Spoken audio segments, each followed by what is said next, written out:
नमस्कार। प्रांजल ज्ञान गंगा में आप सभी का स्वागत है।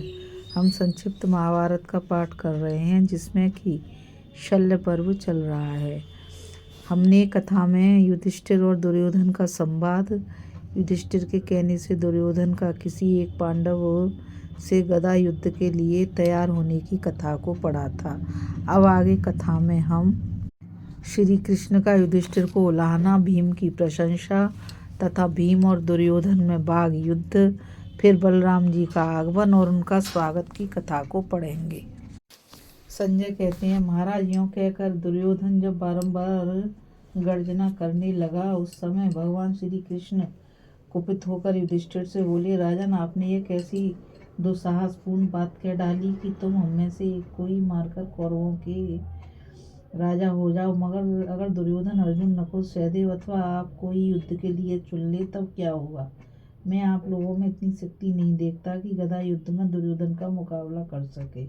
इसने भीमसेन का वध करने के लिए उनकी लोहे की मूर्ति के साथ 13 वर्षों तक गदा युद्ध का अभ्यास किया है। दुर्योधन का सामना करने वाला इस समय भीमसेन के सिवा दूसरा कोई नहीं है। आपने फिर पहले ही के समान जुआ खेलना शुरू कर दिया। आपका यह जुआ शकुनी के जुए से कहीं अधिक भयंकर है। माना कि भीमसेन बलवान और समर्थ हैं, परंतु राजा दुर्योधन ने अभ्यास अधिक किया है और एक ओर बलवान हो और दूसरी ओर युद्ध का अभ्यासी, तो उनमें अभ्यास करने वाला ही बड़ा माना जाता है। अतः महाराज आपने अपने शत्रु को समान मार्ग पर ला दिया है। आप अपने को विपत्ति में फंसाया और हम लोगों की कठिनाई बढ़ा दी। भला कौन ऐसा होगा जो सब शत्रुओं को जीत लेने के बाद जब एक ही बाकी रह जाए और वह भी संकट में पड़ा हो तो अपने हाथ में आया हुआ राज्य दांव पर लगाकर हार जाए, एक के साथ युद्ध करने की शर्त लगाकर लड़ना पसंद करे। यदि हम अन्याय से युद्ध करें तो भीमसेन की विजय में भी संदेह है, क्योंकि दुर्योधन का अभ्यास इनसे अधिक है। तो भी आपने कह दिया कि हम में से एक को भी मार डालने पर तुम राजा हो जाओगे। यह सुनकर भीमसेन ने कहा, मधुसूदन आप चिंता ना कीजिए, आज युद्ध में दुर्योधन को मैं अवश्य मार डालूंगा, इसमें तनिक भी संदेह नहीं। मुझे तो निश्चय ही धर्मराज की विजय दिखाई देती है। मेरी गदा दुर्योधन की गदा से 1.5 गुनी भारी है। मैं इस गदा से दुर्योधन के साथ भिड़ने का हौसला रखता हूँ। आप सब लोग तमाशा देखिए। दुर्योधन की तो विषादी क्या है, मैं देवताओं सहित तीनों लोगों के साथ युद्ध कर सकता हूँ। संजय कहते हैं, भीमसेन ने जब ऐसी बात कही तो भगवान बड़े प्रसन्न हुए और उनकी प्रशंसा करते हुए बोले, महाभाव, उसमें तनिक भी संदेह नहीं कि राजा दुर्योधन ने तुम्हारे ही भरोसे पर युद्ध ठाना है और युधिष्ठिर ने तुम्हारे ही भरोसे अपने शत्रुओं को मारकर उज्जवल राज्य लक्ष्मी प्राप्त की है। धृतराष्ट्र के सब पुत्र तुम्हारे ही हाथ मारे गए हैं। कितने ही राजे, राजकुमार और हाथी तुम्हारे द्वारा मौत के घाट उतारे जा चुके हैं। कलिंग, मगध, प्राच्य, गांधार और कुरुदेश के राजाओं का भी तुमने ही संहार किया है। इसी प्रकार आज दुर्योधन को भी मारकर तुम समुद्र सहित यह सारी पृथ्वी धर्मराज के हवाले कर दो। तुमसे भिड़ने पर पापी दुर्योधन अवश्य मारा जाएगा।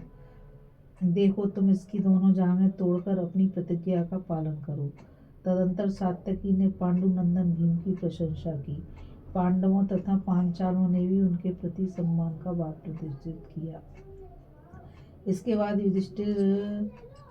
बाद भीम ने युधिष्ठिर से कहा, भैया मैं दुर्योधन के साथ लड़ना चाहता हूँ। यह पापी मुझे कदापि नहीं परास्त कर सकता। मेरे हृदय में इसके प्रति बहुत दिनों से क्रोध जमा हो रहा है। उसे आज इसके ऊपर छोड़ूंगा और गदा से इसका विनाश करके आपके हृदय का कांटा निकाल दूंगा। अब आप प्रसन्न होइए। अब राजा धृतराष्ट्र अपने पुत्रों को मेरे हाथ से मारा गया सुनकर शकुनी की सलाह से किए हुए अपने शुभ कर्मों को याद करेंगे।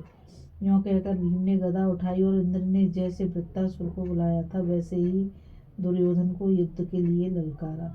दुर्योधन उनकी ललकार न सह सका। वह तुरंत ही भीम का सामना करने के लिए उपस्थित हो गया। उस समय दुर्योधन के मन में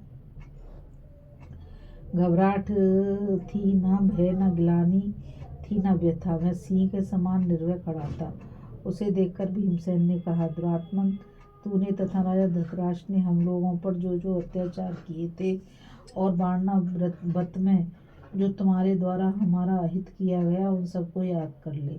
भरी सभा में तूने रजस्वला द्रौपदी को क्लेश पहुंचाया, शकुनी की सलाह लेकर राजा युधिष्ठिर को कपटपूर्वक जुए में हराया तथा निरपराध पांडवों पर जितने जितने अत्याचार तूने किए, उन सब का फल आज अपनी आंखों देख ले। तेरे ही कारण हम लोगों के पितामह भीष्म जी आज सरसैया पर पड़े हुए हैं। द्रोणाचार्य, कर्ण, शल्य तथा बैर का आदि दृष्टा, शकुनी, ये सब मारे गए हैं। तेरे भाई, पुत्र, योद्धा तथा कितने ही वीर क्षत्रिय मौत के घाट उतर चुके हैं। अब इस वंश का नाश करने वाला सिर्फ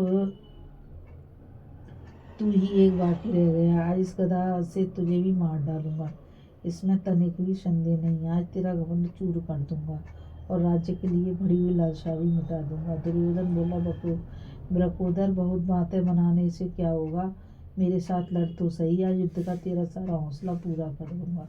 पापी देखता नहीं, मैं हिमालय के शिखर के समान भारी गदा लेकर युद्ध के लिए खड़ा हूँ। मेरे हाथ में गदा होने पर कौन शत्रु मुझे जीतने का साहस कर सकता है। न्यायतः युद्ध हो तो इंद्र भी मुझे परास्त नहीं कर सकते। कुंती नंदन, व्यर्थ गर्जना ना कर, तुझ में जितना बल हो उसे आज युद्ध में दिखा। संजय कहते हैं, महाराज भीमसेन और दुर्योधन में महाभयंकर संग्राम छिड़ने ही वाला था कि अपने दोनों शिष्यों के साथ युद्ध का समाचार पाकर बलराम जी वहां पहुंचे। उन्हें देखकर श्री कृष्ण तथा पांडवों को बड़ी प्रसन्नता हुई। उन्होंने निकट जाकर उनका चरण स्पर्श किया और विधिवत उनकी पूजा की। इसके बाद बलराम जी श्री कृष्ण, पांडवों तथा गदाधारी दुर्योधन को देखकर कहने लगे, माधव, मुझे यात्रा में निकले आज 42 दिन हो गए। पुष्य नक्षत्र में चला था और श्रवण नक्षत्र में वापस आया हूँ। इस समय मैं अपने दोनों शिष्यों का गदा युद्ध देखना चाहता हूँ, इसलिए इधर आया हूँ। तदंतर राजा युधिष्ठिर ने बलराम जी को गले से लगाकर उनकी कुशल पूछी। श्री कृष्ण और अर्जुन भी प्रणाम करके उनसे गले मिले। नकुल, सहदेव तथा द्रौपदी के पुत्रों ने भी उन्हें प्रणाम किया। फिर भीमसेन और दुर्योधन ने गदा ऊंची करके उनके प्रति सम्मान प्रकट किया। इस प्रकार सबसे सम्मानित होकर बलराम जी ने संजय पांडवों को गले से लगाया तथा सब राजाओं से कुशल समाचार पूछा।